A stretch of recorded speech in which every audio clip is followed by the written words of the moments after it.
Hello and welcome friends. और आज की वीडियो में हम बात करने वाले हैं एसईओ के बारे में कि एक्चुअली एसईओ है क्या और एक बिजनेस ओनर के लिए एसईओ की क्या इंपॉर्टेंस है।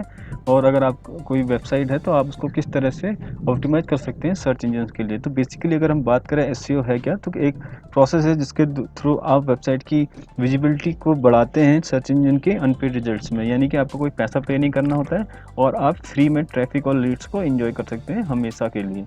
तो किसी भी बिजनेस के लिए जो है रिलेवेंट सर्विसेज पे टॉप पे रहना हमेशा ज़रूरी होता है, क्योंकि वो टॉप रैंकिंग का मतलब है कि ज़्यादा से ज़्यादा विजिटर्स आपके पास आएंगे और ज़्यादा से ज़्यादा सेल्स आपकी होगी। तो अगर आप कोई बिजनेस है, यानी कि आप कोई ब्यूटी सैलून चलाते हैं, तो आपके लिए ज़रूरी है कि ब्यूटी सैलून नियर में अगर आपकी लोकेलिटी में कोई सर्च करता है तो आपका ब्यूटी सैलून का जो वेबसाइट है या फिर जो ब्लॉग है वट जो है वो टॉप पे रैंक करे, ताकि कोई भी अगर आपको उस रिलेटेड सर्विसेज से सर्च कर रहा हो तो आपके पास वो पहुंच सकें। तो बेसिक एसईओ यही है। तो अगर हम बात करें एसईओ वर्टिकल्स की, तो एसईओ वर्टिकल 4 में आप डिवाइड कर सकते हैं: SERP feature, image search, video search और वॉइस सर्च। तो अगर हम इसको एग्जांपल के तौर पे समझाना चाहूँ,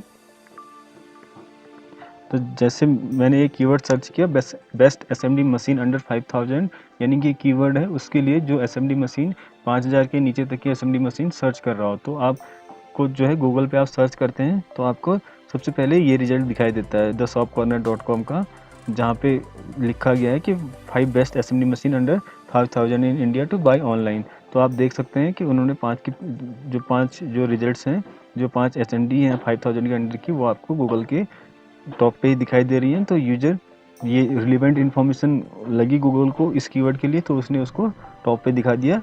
और ये क्या है, इसको बोलते हैं हम फीचर्ड स्निपेट। ठीक है। उसके बाद जो वीडियो रिजल्ट्स पे आपको दिखाई दे रहे हैं, देखिए आपको 4 वीडियो दिखाई दे रहे हैं, ये भी वीडियो रिजल्ट्स, ये भी एक एससीआरपी यानी कि उसका फीचर ही है, वर्टिकल है एससीओ का। उसके बाद आपको अमेजन के रिजल्ट दिखाई देते हैं 2, उसके बाद इंडिया मार्ट है, उसके बाद पिंटरेस्ट आपको दिखाई देता है, उसके बाद फ्लिपकार्ट है, उसके बाद फिर इमेज सर्च जो है, इमेज रिजल्ट जो है, इमेज सर्च रिजल्ट आपको दिखाई दे रहे हैं।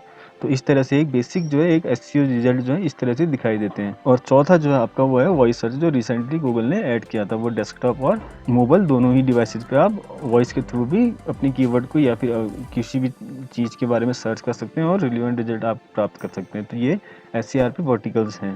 तो आपको अगर किसी वेबसाइट को ऑप्टिमाइज करना है तो आपने इन चारों चीज़ों पे ऑप्टिमाइज़ करना पड़ेगा। आपको इमेजेस भी ऑप्टिमाइज़ करनी होगी। हो सकता है मे बी यूज़र कोई आपकी उस चीज़ की कोई इमेज सर्च कर रहा हो, तो आपका अगर इमेज ऑप्टिमाइज़ होगी तो वो टॉप पे आएगी। तो इमेज के थ्रू भी आप ट्रैफिक को जो है गेन कर सकते हैं। और सेम गोज़ टू वीडियो और वॉइस सर्च के लिए भी। तो अब बात करते हैं कि अगर आप बिजनेस ओनर हैं तो आपको एसईओ को क्यों यूज़ करना चाहिए और एसईओ की क्या इम्पोर्टेंस है आपके बिजनेस के लिए। जैसे कि आजकल जो है कोई भी इन्फॉर्मेशन प्राप्त करने के लिए हम सबसे ज़्यादा इंटरनेट का उपयोग करते हैं। कोई भी चीज़ आपको अगर कोई जानकारी लेनी होती है तो आप सीधे गूगल या फिर अन्य किसी सर्च इंजन पर जाते हैं, कीवर्ड टाइप करते हैं और उसके बारे में इंफॉर्मेशन कंज्यूम करते हैं। यानी कि एक इंटरनेट जो है एक प्राइमरी सोर्स हो गया है ट्रैफिक का, यानी कि इन्फॉर्मेशन को गेन करने का।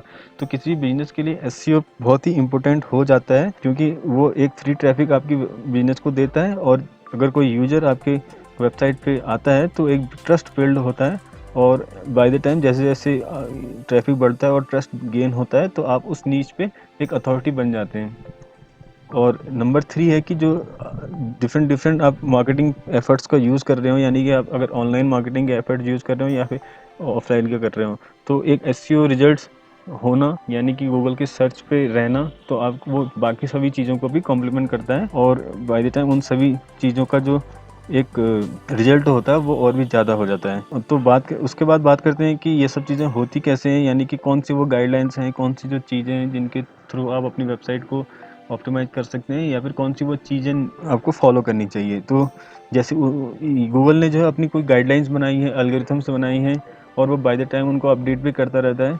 तो उन सभी चीज़ों को फॉलो करके ही आप वेबसाइट को ऑप्टिमाइज़ कर सकते हैं। तो गूगल के एल्गोरिथम्स के बारे में जानकारी होना बहुत ज़रूरी है। तो उसके लिए मैंने एक वीडियो पहले से बनाया हुआ है। अगर आपने वो वीडियो नहीं देखा है तो ऊपर आई बटन पे उसका लिंक दिया हुआ है, आप वहाँ से देख सकते हैं। उसके बाद बात करते हैं कि अगर आप अपनी वेबसाइट को इम्प्रूव करना चाहते हैं तो कौन सी 3 चीज़ों पे आपने फोकस करना चाहिए। तो नंबर 1 है फ्रेंड्स, वो है आपका जो कंटेंट है वो हाई क्वालिटी कंटेंट होना चाहिए, रिसोर्सेबल होना चाहिए, और यूजर की क्वेरी का आंसर देने वाला वो कंटेंट होना चाहिए। अगर मैं इसके एग्जांपल की बात करूं, जैसे हम यहीं पे सर्च करते हैं स्लो कुकर, तो आप देख रहे होंगे कि स्लो कुकर सर्च करते ही आपको जो है साइट पे जो ऐड दिखाई दे रहे हैं वो सारे कुकर से रिलेटेड दिखाई दे रहे हैं। और यहाँ पे जो पहला रिजल्ट जो आ रहा है अमेजन का, वो भी आपको कुकर के बारे में ही बता रहा है। उसके बाद पीपल आस्क ऑल्सो आस्क में भी आप देख सकते हैं तो कि स्लो कुकर के बारे में ही बात हो रही है। तो गूगल ने जो भी रैंक किए हुए हैं पेज या वेब पेजेज, तो वो क्या हैं, उससे रिलेवेंट हैं। और इसी से बात करें अगर हम इसके आगे और कर लेते हैं स्लो कुकर रेसिपीज, तो आप देखेंगे कि दोनों क्वेरी में क्या डिफरेंस है। पहले हमने स्लो कुकर ढूंढा था और दूसरे में हमने स्लो कुकर रेसिपीज सर्च किया था। तो यूजर ने जो है मेरी क्वेरी के हिसाब से जो गूगल ने जो है उसी हिसाब से अपने रिजल्ट भी सॉर्ट किए हुए हैं। देखिए पिछले वाले में कुकर के बारे में बात हो रही थी और यहाँ पे रेसिपीज़ के बारे में बात हो रही है। यहाँ पे कहीं पे कुकर कोई सेल नहीं कर रहा है, यहाँ पे सिर्फ रेसिपीज़ के बारे में बात हो रही है। तो ये डिफरेंस है, तो इसी हिसाब से आपने ऑप्टिमाइज़ करना चाहिए। तो स्लो कुकर रेसिपीज, ये दोनों ही कीवर्ड मैंने इसलिए दिखाई ताकि आपको एक सिंटैक्स समझ में आ जाए कि आपको ये आपका जो कंटेंट है वो कैसे ऑप्टिमाइज़ करना है। उसका सिंटैक्स होना चाहिए, उसका सिंटैक्स बना होना चाहिए उसके हिसाब से ही। तो नंबर 1 आपका जो मैंने बात की वो बात की थी एक क्वालिटी कंटेंट की, क्योंकि वो गूगल जो है यूजर के सर्च इंटेंट के हिसाब से ही आपके वेब पेजेस को रैंक करता है।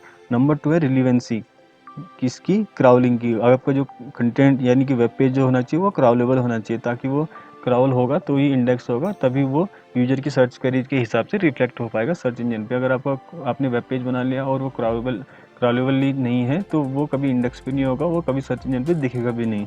और नंबर 3 है क्वालिटी ऑफ बैकलिंक से। अगर आपका कंटेंट रिसोर्सफुल होगा, नॉलेजफुल होगा, तो ऑटोमेटिक चांसेस है कि उस पर बैकलिंक्स अपने आप उसे मिलेंगे। यानी कि नंबर ऑफ बैकलिंक्स आपके जितने ज़्यादा होंगे, हाई क्वालिटी के बैकलिंक्स जितने ज़्यादा होंगे, उतने ही ज़्यादा चांसेस है कि आप सर्च इंजन पे रैंक कर सकें। तो ये 3 फैक्टर हैं जिन चीज़ों पे आपने फोकस करना चाहिए। उसके बाद बात आती है कि एसईओ के टाइप से क्या हैं। तो एसईओ बेसिकली 3 टाइप का होता है, व्हाइट हैट, ब्लैक हैट और ग्रे हैट।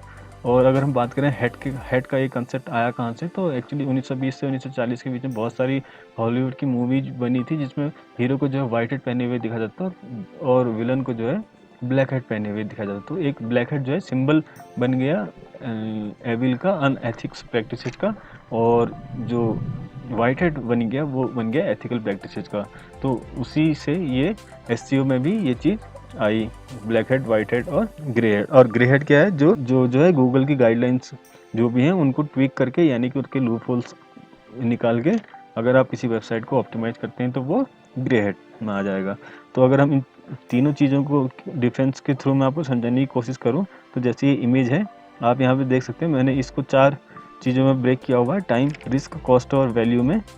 तो जैसे आप देख सकते हैं कि अगर वाइट हेड की बात करें तो आपकी जो रैंकिंग है, जो अगर वाइट हेड प्रैक्टिसेस को फॉलो करके आप अपनी वेबसाइट को ऑप्टिमाइज कर रहे हैं तो उसमें टाइम ज़्यादा लगेगा, लेकिन क्या होंगे, आप एवरग्रीन ट्रैफिक को एंजॉय कर सकते हैं, आपको पेनलाइज होने का खतरा जो है कम रहेगा।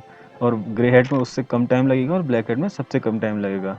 अगर हम बात करें रिस्क फैक्टर की, तो ब्लैक हेड में सबसे ज़्यादा रिस्क होता है, ग्रे हेड में उससे कम होता है और वाइट हेड में लिटिल और नो रिस्क होता है। कॉस्टिंग की बात करें तो जो वाइट हेड एसईओ प्रैक्टिसेस को फॉलो करते हुए आपकी कॉस्टिंग बढ़ सकती है, ज़्यादा हो सकती है, ग्रे हेड में उससे कम और ब्लैक हेड में सबसे कम, क्योंकि आपने इसमें कुछ ज़्यादा एफर्ट करना नहीं है, तो इसलिए इसमें ऑटोमेटिक आपकी कॉस्टिंग जो है कम ही होगी।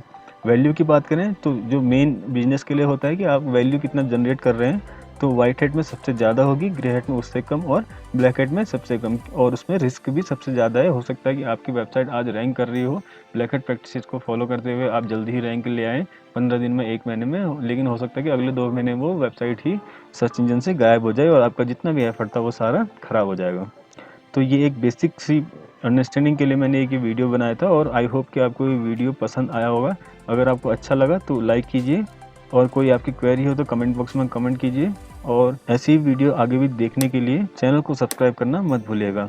और इस लेक्चर की पीडीएफ जो है वो आपको मेरे टेलीग्राम चैनल पर मिल जाएगी, और उसका जो लिंक जो है मैंने डिस्क्रिप्शन में दिया हुआ है, तो आप वहाँ से मेरे टेलीग्राम ग्रुप को भी ज्वाइन कर सकते हैं ताकि आपको और भी नॉलेजेबल रिसोर्सेज आपको ग्रुप में मिलते रहें। Thank you friends.